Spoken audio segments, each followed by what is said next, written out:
আমি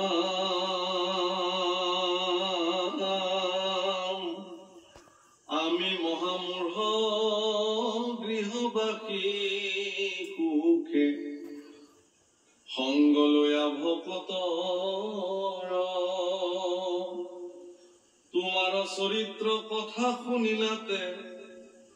তৰিব দুষ্টৰ মায়া তজুগ পাদ পদ্ম হৃদয়ে ধৰিয়া গাইব গুণ নাম গীত এতেকে মুকুতি অপ্ৰয়াসে পাইব হেনেকে আছিল চিত্ত তোমাৰ চৰিত্ৰ শুনিলে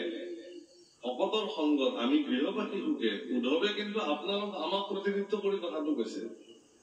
যে আমি গৃহবাসী সুখত আছো আমাৰ পত্নী আছে পুত্ৰ আছে গৃহ আছে সংসাৰ আছে পৰিয়াল পৰিজন সকলো আছে এই সকলোবিলাকৰ মাজত থাকিও গৃহবাসী সুখত থাকিও ভকতৰ সংগ লৈ কেৱল তোমাৰ চৰিত্ৰ শুনিয়ে এই দুষ্টৰ মায়া আমি অতিক্ৰম কৰিব পাৰিম এই বুলি আমাৰ বিশ্বাস আছিল